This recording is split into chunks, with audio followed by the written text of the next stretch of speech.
안녕하세요. 배신의 장미입니다. 오늘의 사연 시작하겠습니다. 연애와 결혼 생각이 좀 늦었습니다. 의도치 않게 일이 된 게 아니라 다분히 의도된 거였어요. 그동안 부모님 편하게 모시느라, 그리고 저보다 일찍 결혼한 남동생 뒤지다꺼리하며 살만하게끔 만들어주느라 일이 되었습니다. 등신같이 아들, 딸 편애하는 집에서 호구노릇 제대로 했냐고요? 전혀 아닙니다. 오히려 그 반대였어요. 저는 집안의 장녀이고 부모님은 제게 모든 걸 올인해 주신 분이었습니다. 넉넉하지 않은 집안이었지만 공부 곧잘하는 장녀 위해 당신들의 삶 희생하신 선량하고 어지신 분들이었죠. 아래로 남동생 하나 있는데 이 녀석 또한 제게 모든 걸 양보하며 산 삶이긴 합니다. 지 말론 그러더라고요. 누나보다 공부도 못하고 독하지도 못해서 자신에게 힘을 쏟는 것보단 될성 부른 사람에게 힘을 쏟는 게 나을 것 같다고요. 저 대학 다니고 전공 살려 더 공부해야 할 때 일찌감치 사회생활하며 지 누나 학비에 생활비 챙겨주었던 기특한 녀석이었죠. 남동생은 대학 문턱에도 들어가지 못했습니다. 쓸모없는 대학 졸업장보단 일을 해서 돈 버는 게 저를 위해서도 우리 집안을 위해서도 바른 선택이라며 해보지도 않고 포기를 하더라고요. 그런 가족의 희생과 헌신을 받으며 산 사람이 바로 저란 사람이고 힘들고 자괴감에 빠질 때도 있었지만 그런 감정은 제게 사치에 불과했었습니다. 저만 바라보며 사는 가족들의 눈을 보면 불안하고 기대에 부응하지 못하는 건 아닐까 두려움도 있었지만 이 또한 쓸데없는 감정 소비에 불과했었죠. 아니라면 안 되었고 멈추면 안 되는, 그러면 모든 것이 끝나버리는 중심점에 서 있었던 저는 외롭지만 날 바라보는 그들이 있기에 완전히 외롭지만은 않은 그런 삶을 살게 되었었답니다. 오랜 시간 공부를 할 수밖에 없었던 저였기에 중간에 남동생은 결혼을 해서 저는 살가운 올케를 드리게 되었죠. 서울에서 저는 혼자 살고 있었고 남동생 부부는 결혼하자마자 부모님과 합갈해서 살더군요. 저 때문에 더 넉넉하지 않은 삶 살 수밖에 없었던 남동생은 결혼을 했지만 집 한 칸 마련할 수 없는 그런 처지였던 거죠. 우리 올케가 참 대단한 사람이라고 생각을 했습니다. 이건 착한 게 아니라 어찌 보면 무모한 남자를 만나 함께 인생을 살아가겠다는 건데 어떤 존경과 존중의 말로도 우리 올케라는 사람을 표현할 말을 찾지를 못하겠더라고요. 잘해야겠다. 비록 무모하고 사랑이라는 한가진 감정에 휩싸여 무지할 수 있는 결정을 내린 남의 집 귀한 딸에게 적어도 망한 인생이 되었다는 결과물은 안겨주지 않아야겠다 다짐했었어요. 제가 이루고자 하는 것을 마침내 가지게 되었을 때 저는 10년 이상의 시간과 경제활동으로 얻은 자본들을 오롯이 우리 가족들에게 쏟아 부었습니다. 필요하면 무리가 되는 한이 있더라도 대출을 받아 그들에게 편의를 제공했어요. 오랜 시간 그들이 나를 위해 헌신하고 구슬땀을 흘렸으니 설령 내 손에 쥐는 게 없다 하더라도 위험 부담이 있다 하더라도 그리하는 게 마땅하다 생각했습니다. 먹튀하는 인간은 되고 싶지 않았고 억지로 분명 나는 빚진 게 있는 사람이니까 도의적으로 일해하는 게 맞다 생각하고 그들의 뒤치다꺼리를 자처한 게 아니라 제 진심 어린 마음이었습니다. 행복해하고 고마워하는 그들을 보면서 제가 더 행복하고 고마웠었거든요. 이렇게 해주기 전까지 묵묵히 기다려준 그들에게요. 부모님과 함께 사는 남동생 부부 분가시켜줬고 둘이서 작은 가게 해보고 싶다 하길래 지원해줬습니다. 부모님은 사시던 집 처분하고 제가 살고 있는 집으로 모셔왔죠. 연세가 있으시다 보니 근처에 대형 병원의 존재 유무가 매우 중요하다는 것을 깨닫게 된 일이 하나 있었거든요. 아버지가 목을 좀 다치셨는데 의료사고까지 당하시는 바람에 그때 깨달았네요. 사람들이 왜 아프면 서울에 와서 치료를 하려고 드는지를요.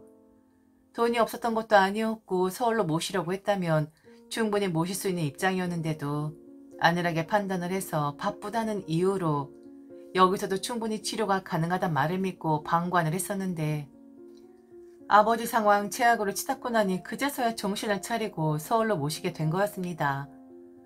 다행히 지금은 많이 나아진 상황이긴 하지만 그래도 예전만큼의 몸으로는 회복 불능이기에 만일 또다시 시골집으로 내려가시면 그 몸을 이끌고 일거리 찾아 헤맬까 싶어 싹을 잘라버렸습니다. 제가 모시면서 제 눈으로 감시를 하기 위함이었죠. 이렇게 살다 보니 어느덧 제 나이 40 중반이 되어버렸습니다. 중간중간 부모님과 동생도 이야기를 하긴 했죠. 좋은 남자 있으면 얼른 결혼을 하라고요. 그런데 제 상황에선 결혼보단 남자를 만나 내 인생을 살아가는 것보단 내 가족들의 안위가 더 중요했었습니다. 결혼까지 거 안 하면 어떻고, 게다가 지금은 내 부모까지 모시고 살고 있는데 만일 내가 이 집을 들이고 결혼을 해서 나가 살게 된다면 감칠할 수가 없는데 이왕 늦어버린 거 그냥 포기라고 살아가고 있었네요. 그런데 사람 인생 한치 앞도 모른다고 하더니만 이 늦은 나이에 주책맞게 눈에 거슬리는 사람을 만나게 되었답니다. 저와는 동갑이었고 그 남자를 만나면서 이런 생각이 들었어요. 어머, 어쩜 나랑 상황이 이리도 똑같을 수가 있을까? 하는 생각이요. 남자 또한 그 집안의 장남이었고 모든 식구들이 남자만을 위해 헌신하며 산 그런 케이스더라고요. 그래서 결혼도 늦었고 누군가를 만날 생각도 못하고 있었는데 이젠 어느 정도 자신의 식구들을 안정착게끔 뒷바라지 제법 했다 생각했을 때 남자 눈에도 제가 거슬리기 시작했었던 모양입니다. 사랑이라는 감정도 내 식구의 다른 사람을 신경 쓴다는 것도 주제넘는 감정이라고 예전에 생각을 했었다면 남자를 만났을 당시엔 이젠 좀 신경을 써도 되는 거 아닐까? 라고 마음이 변하더라고요. 그리고 저와 너무나 똑같은 상황에 놓여져 있던 남자였던지라 더 그랬던 것 같긴 합니다. 우리는 연애를 시작했고 사랑이라는 감정을 싹 터 나가면서 그 감정 못지않게 주변 상황에 대해 합의하는 것도 있지 않았었습니다. 오지랖이라고 할 수도 있지만 다른 가족들의 희생을 먹고 산 우리이기에 결혼을 한다고 해서 각자의 가족들은 나몰라라 할 수는 없는 그런 상황이었거든요. 저도 남자의 상황 이해했고 남자 또한 제 상황 이해했었죠. 우리 둘만의 생활을 가진다 하더라도 내 원 가족들에게 변함이 없을 것, 끝까지 그들을 책임질 것, 서로 합의하고 이해하고 암튼 그랬었습니다. 그런데 모순점에 부딪히게 돼요. 아주 세게 맞아서 얼얼하게까지 했었는데 이 모순점은 남자의 어머니를 만나고 난 뒤였었죠. 제 나이가 40 중반이고 많이 산 건 아니지만 그래도 어느 정도 사는 인생이라고 생각을 했었는데 남자의 어머니 앞에서 명함도 못 내미는 그런 철부지 예비 며느리가 되더군요. 저를 앉혀놓고 가르치듯 이것저것 설교를 하시는데 요점은 이거였습니다. 결혼하면 여자와 남자의 입장은 다른 것이다. 바로 이거였죠. 자신의 어머니에게 제가 어떻게 살아왔고 지금 어떻게 살고 있는지 그리고 앞으로 어찌 살고 싶은지 다 말을 했을 텐데 저란 사람을 앞에 앉혀놓고 일장연설을 하는데 이런 게 결혼인가 싶기도 하고 내 부모님도 우리 옳게 들였을 때 이러셨을까 하는 궁금증도 생기고 오만 가지 감정이 다 들긴 하더군요. 우선 남자의 어머니는 남자의 삶에 대해 연설을 시작하셨습니다. 장남으로서 어떤 압박감을 갖고 살았는지 그리고 그 압박감 못지않게 가족들이 어느 정도 헌신을 했었는지 그리고 지금 모든 걸 이루어낸 남자가 그 집안에 어떻게 베풀고 있는지를 쭉 설명을 하더군요. 익히 알고 있는 부분이었고 저와 너무나 비슷한 상황에 놓여져 있었던 남자였었기에 남자의 어머니 말이 귀에 잘 들어오진 않더라고요. 시간이 좀 빨리 흘렀으면 좋겠다라고 눈은 남자의 어머니 입에 고정은 되어 있지만 딴 생각을 하고 있었는데 남자의 파란만장한 삶의 이야기를 다 끝낸 그 입에서 기가 막힌 말들이 흘러나오더군요. 자신들은 다 받아낼 생각이라고 하더라고요. 남자가 진심으로 가족을 위하는 마음이 있다는 것을 알고 있지만 자신들이 생각하는 빚의 규모는 남자의 그 진심 위에 있다는 겁니다. 그래서 만일 남자가 결혼을 해서 가정을 꾸리게 된다면 며느리에게도 또한 남자에게 바라는 것 못지않게 바랄 생각이라고 하는 겁니다. 뭐 그럴 수도 있죠. 능력이 되면 해드리는 것이고 부족한 부분이 있으면 같이 사는 사람으로서 충분히 할 수도 있죠. 좀 어이없는 말이긴 했지만 그럴만하다 생각을 했기에 고개를 끄덕끄덕 했는데 내 말귀를 알아듣는구나 하면서 본격적으로 자신이 하고 싶었던 말을 남자의 어머니는 꺼내놓기 시작했습니다. 결혼을 하면 전적으로 우리 집에 맞춰줬으면 좋겠어요. 우리 아들이 하는 만큼 우리는 며느리에게도 바랄 생각이거든. 장남은 원래 그런 존재야. 받은 게 있으면 받은 만큼 내놓아야지. 우리 아들 저렇게 성공하기까지 가족들이 무한하게 헌신했었어. 그런 아들과 결혼을 하는 여자라면, 그리고 그 여자가 우리 며느리라면 당연하게 우리 집만을 위해 살아야지. 장남이니까. 원래 대부분 다 장남한테 밀어넣는 법이잖아? 집안에 장녀라고 들었고 식구들한테 어떻게 하고 살았는지 들었는데 이제 그만해도 되는 거야. 여자들은 결혼하면 중단해도 되거든? 괜한 호구 노릇하지 말고 결혼하고 나면 우리 집에만 집중해줘요. 아들하고 쓸데없는 문제 생기고 싶지 않으니까. 맑게 알아들을 나이는 까놓고 말을 하겠다 한 남자의 어머니 말이었습니다. 그러니까 저는 결혼하고 나면 친정에는 지원하지 말고 자기네 식구들한테만 지원을 해야 한다는 말이었어요. 왜냐? 헌신을 받아먹고 산 자신들의 장남과 결혼하는 여자니까요. 그리고 여자는 결혼하고 나면 중단해도 되는 그런 자식이니까요. 남자가 아니라 여자니까 그리해도 된다는 말이었죠. 묻고 싶습니다. 여자는 결혼하고 나면 내 부모와는 연 끊어지는 건가요? 다들 그렇게 사시나요? 하던 거 다 중단하고 결혼하고 나면 시댁에만 올인해야 하는 게 결혼 후 여자들의 삶인 건가요?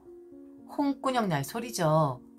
저런 소리 귀에 들어올 나이도 아니고 저런 소리에 기죽을 나이도 아니었기에 저도 그랬습니다. 이 집안에서 장남에게 다 밀어 넣어준 만큼 저도 저희 집에서 장녀라는 이유로 밀어주는 거 받고 산 여자거든요. 빚진 거 많은 사람인데 결혼했다라는 이유로 저희 집 신경을 못 쓰게 되는 상황이라면 제가 굳이 결혼할 이유는 없을 것 같은데요.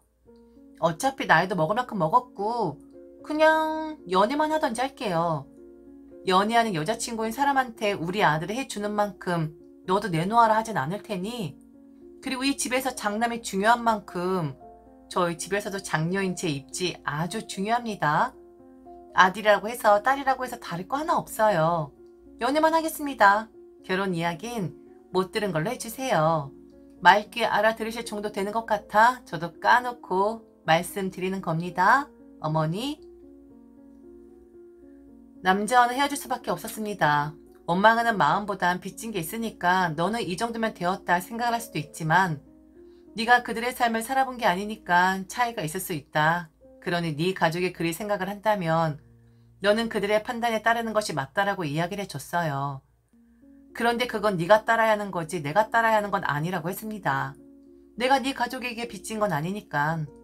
게다가 다 늙어 며느리 드리는데 며느리에게도 내 아들에게 원했던 것만큼 며느리에게 똑같이 바랄 것이니 너의 부모에게는 돌아갈 것이 없을 것이다 라고 단정짓는 시댁이라면 저 또한 그런 시댁에 며느리 될 생각 없다라고 단정 지을 수밖에 없지 않냐고 했죠.